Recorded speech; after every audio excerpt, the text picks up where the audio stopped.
Nagsimula ang pelikula sa isang batang babae na nakakulong sa laboratorio. Ang batang babae ay si Cell, na inieksperimentuhan ng mga scientist. Linagyan ng poison na gas ang kanyang kulungan habang siya ay nakatingin kay Fitch na isa sa nagpalaki sa kanya. Ang bata ay nagmamakaawa sa kanya ngunit umiyak lang si Fitch at tiningnan ang bata sa monitor. Nang akala nila napatay na ang bata dahil napapalibutan na ng usok ang kulungan, biglang nabasag ang salamin at tumalon ang bata, agad siyang tumakbo sa labas. Sa labas hinahabol siya ng mga militar at mga aso, tumalon siya sa mataas na pader at tumakbo papunta sa damuhan, nang may nakita siyang paparating na tren agad siyang tumalon nito. Nagising siya sa tren na may lalaki na may hawak na lighter, binabastos siya nito kaya naman tinulak niya ito at tumilapon ang lalaki sa pader na nabali ang mga buto. Kinabukasan, huminto ang train sa isang estasyon, lumabas naman ang bata at pumunta sa tindahan, tiningnan lang nito ang mga namimili ng mga pagkain sa cashier, ginagaya niya ang iba na kumuha din, ngunit wala siya ng pera kaya't lumabas siya at kinuha ang isang bag at agad sumakay sa train. Binuksan niya ang bag at tiningnan ang mga gamit na nasa loob, nakita niya ang isang maliit na TV at natuwa siya sa mga palabas dahil ito ang kauna-unahang nakakita siya ng mga pelikula. Sa sumunod na eksena ang bata ay umakyat sa taas, binuksan niya ang mga kabinet at kinuha ang mga pera, pumunta din siya sa kusina at kumuha ng mga gamit at mga pagkain. Bumalik na siya sa kanyang upuan, nang biglang may kumatok, isa palang konduktor at kinuha niya ang bayad ng bata. Kinain niya ulit ang saging na makikitang first time lang ito na kumain. Nakita na ng mga scientist ang tray na sinakyan ng bata. Natagpuan nila ang bangkay ng lalaki na nabali ang mga buto at doon nila nalaman na ang bata ang kagagawan nito. Inutusan ni Fitch ang militar na puntahan lahat ng train station para malaman kung saan siya nagpunta. Kinagabihan, kumain ang bata ng chocolate nang may biglang gumagalaw sa kanyang mga balat, agad siyang pumunta sa banyo at tiningnan ang mukha nito.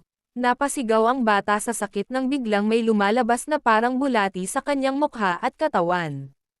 Nang marami na ang lumabas, nakadikit na siya sa pader. Ilang minutong nakalipas, kumatok ulit ang konduktor at hinahanap ang bata, pumunta siya sa banyo at nagulat ito sa nakita. Isang nakasabit na kakaibang nilalang, nilapitan niya ito nang biglang may lumabas na kamay at kinuha siya, ilang minuto lamang ay may lumabas na katawan ng tao, habang ang konduktor ay nakahiga sa sahig na wala ng buhay. Sa isang kwarto humingi ng tulong sa mga doktor at agent si Fitch para mahuli ang bata. Pinakita niya ang isang eksperimento kung saan isang DNA ng alien ang nakita nila. Hinalo nito ang DNA sa tao at nagtagumpay sila na makabuo nito. Pinakita nito kung paano kabilis lumaki ang batang babae at kung gaano ito kalakas. Kaya naman humihingi ng tulong si Fitch sa kanila para mapabilis ang pagdakip sa bata. Sa sumunod na araw, ang batang babae ay malaki na, isa na siyang magandang dalaga. Minamasdan niya ang paligid, habang ang grupo ni Fitch ay nakita na ang train na sinakyan niya, nakita nila ang bangkay na konduktor. Nang makita ito ng mga doktor, napagtanto nila na ang nakasabit sa kisame ay parang supot, kung saan ang lumabas nito ay malaki na, kaya naman napag-isip nila na ang hinahanap nila ngayon ay isang dalaga na. Ang dalagang babae naman ay pumasok sa tindahan ng mga damit, nang makita niya ang tindera na malaki ang tiyan, palagi na niyang iniisip ito, kaya naman pag nakakita siya ng mga bata ay gusto na rin niyang magkaanak. Habang naglalakad ang dalaga, nakakita siya ng hotel, agad siyang nag-check-in. Habang tinitingnan niya ang kwarto niya, binuksan niya ang TV at nakita niya ang mga pelikula ng mga bardagulan. Nagdesisyon ang dalaga na magbihis at humanap ng lalaki para sibakin siya. Nagtanong siya sa may-ari ng hotel kung saan makakahanap ng lalaki, sinabihan naman ito na may malapit na bar sa unahan, bago pa man nakaalis ang babae hinangian niya ito ng credit card para sa kwarto niya, binigyan naman ito ng dalaga. Nang makarating na sa bar ang dalaga na mangha siya sa mga nakita niya, agad siyang nakahanap ng lalaki at sinabi nito ang pangalan niya, ngunit may babae na biglang sumulpot at inagaw ang lalaki sa kanya. Sinundan niya ang babae sa banyo, nang tumae na ito ay agad niyang pinatay ito. Sa sumunod na eksena, pumunta ang grupo ni Fitch sa hotel kung saan nalaman nila ang credit card na ginamit ng dalaga. Tinanong nila ang may-ari kung nasaan ang dalaga at kinuha din nila ang Stevie tape. Sa kasalukuyan, ang dalaga ay naghahanap pa rin ng lalaki, hinubad niya ang kanyang damit at nilapitan ang lalaki na kaupo at niyaya na magbardagulan. Umalis ang dalawa at pumunta sa bahay ng lalaki, nang makarating na sila ay agad naligo ang lalaki, sinilip naman ito ng dalaga. Pagkatapos maligo ng lalaki, sinabihan niya ang dalaga na maligo na ngunit hinubad lang ng dalaga ang kanyang bra at nakita ang melon nito. Nilapitan niya ang lalaki ngunit nang mahawakan siya ng lalaki ay biglang nagbago ang kanyang isip, ayaw na niyang magbardagulan sa kanya. Nagalit naman ang lalaki at pinipilit ang dalaga na ituloy ang kanilang bardagulan, hinalikan ito ng dalaga sa paghalik niya ay pinatay niya ang lalaki. Ang grupo ni Fitch ay nakarating na din sa bahay ng lalaki, umakyat sila sa pader nang nakapasok na sila at nakita nila ang lalaki na duguan wala ng buhay. Napagtanto nila na hindi pa sinibak ang dalaga dahil may sakit ang lalaki. Nalalaman ng dalaga kung merong sakit o wala ang lalaki kaya naman hindi niya tinuloy ang magbardagulan sa lalaki. Bumalik na sa hotel ang grupo nila Fitch, hindi nila namalayan na ang dalaga ay minamasdan na sila. Kinabukasan, ang dalaga ay minamaneho ang sasakyan ng lalaki, hindi niya namalayan na wala na palang gasolina ang sasakyan.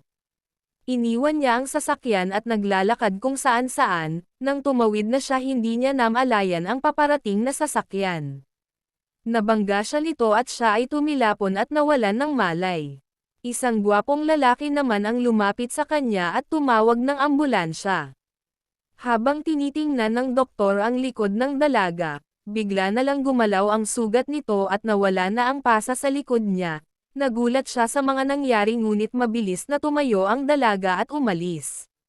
Nakita ng gwapong lalaki ang dalaga na palabas na ng hospital. Nagtataka ito kung bakit nakatayo na siya sa mga natamong sugat nito, niyaya siya ng dalaga na umalis na sa hospital. Natagpuan na ng grupo ni Fitch ang sasakyan na ginamit ng dalaga at nalaman din nila na nasa hospital ito. Agad silang pumunta sa hospital para tanungin kung sino ang kasama ng dalaga. Binigyan sila ng nurse ng detalye sa credit card ng lalaki, dahil siya ang nagbayad sa bill ng dalaga. Sa kasalukuyan, ang gwapong lalaki at ang dalaga ay naghahalikan sa swimming pool.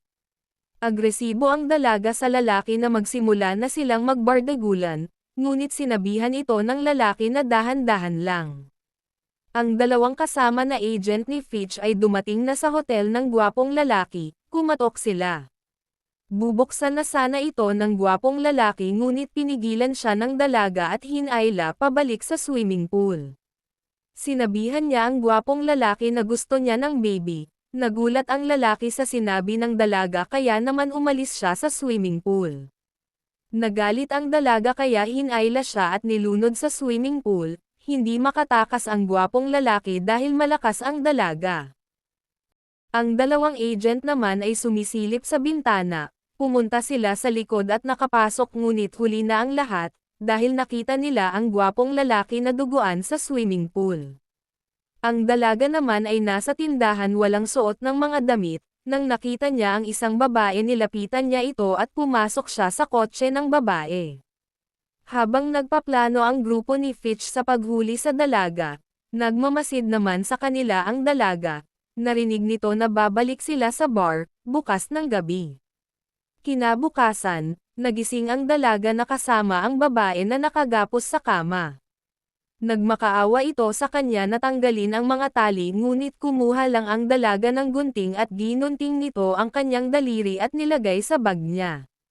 Hinawakan din ng dalaga ang daliri ng babae, at ginunting din ito at tinapon sa basurahan.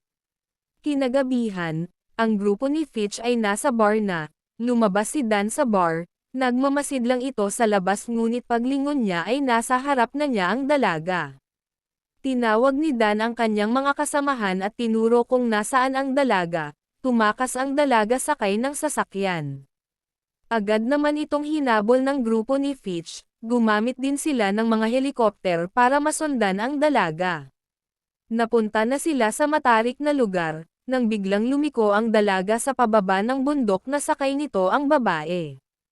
Habang mabilis ang takbo ng sasakyan pababa, tumalon mula sa kotse ang dalaga at naiwan na lang ang babae hanggang mabunggo ito sa poste ng kuryente. Sumiklab ang kotse. Tiningnan lang ito ng dalaga at agad umalis nang paparating na ang mga helikopter para bombahin ang kotse na akala nila na nandoon pa sa loob ang dalaga. Sa kasalukuyan, ang dalaga ay kinulayan niya ang kanyang buhok at ginupitan niya ito. Habang ang grupo ni Fitch ay nagsi-celebrate sa kanilang tagumpay na akala ni napatay na nila ang dalaga. Sa hotel nila, sinundan ng dalaga ang agent sa kwarto nito para yayain sana na magbardagulan, ngunit pumasok sa ibang kwarto ang agent at nagbardagulan sa kasamahan niyang doktor. Pumasok ang dalaga sa kabilang kwarto at nakinig sa bardagulan ng dalawa. Hindi niya namalayan na nakauwi na sa kwarto ang isa pang agent, nagulat ang dalaga kaya naman inakit niya na lang ang agent at niyaya na magbardagulan. Matapos magbardagulan ang dalawa ay nabuntis kaagad ang dalaga, nang malaman ito ng agent na pagtanto niya na ang alien pala ang kabardagulan niya. Nasa labas ng kwarto naman naghihintay ang natitirang kasamahan niya. Nang bubuksan na sana ang pinto lumabas sa pader ang dalaga, nakita naman nila ang agent patay na. Sinundan ng grupo ni Fitch ang dalaga sa basement, kumuha sila ng mga baril sa van. Pumunta na ang grupo sa ilalim ng hotel, hinanap nila ang dalaga ngunit nag-iba na ang anyo nito. Si Fitch naman, na nag-iba ng daanan ay natagpuan nila na palutang-lutang sa tubig. Ang tatlo ay pinasok ang masikip na butas kung saan nagtatago ang dalaga, dahil manganganak na ito, nagmadali silang hanapin ito dahil mahirap patayin pag madami na sila. Habang inaakyat ni Dan ang malaking bato, nakita niya ang bata. Pinapalapit niya ito ngunit lumabas ang mahaba nitong dila at tinulak siya pababa. Ang anak ng dalaga ay nag-iba na din ang anyo, naging alien na ito. Nang tumalon na ang bata kay Dan, binaril niya ito ng apoy, nahulog ang bata sa may langis na tubig. Nang nakita ito ng dalaga agad niyang pinuntahan si Dan, nang nakita ito ni Lennox ay agad niyang binaril ito at nahulog sa tubig na apoy. Agad nilang tinulungan si Dan, nang malapit na itong makaakyat, ang dalaga ay kumapit sa binti ni Dan, binaril ulit ito ni Lennox gamit ang kanyang shotgun, nawasak ang mukha ng alien at umalis na ang tatlo. At dyan nagtatapos ang ating pelikula. Salamat po sa panonood.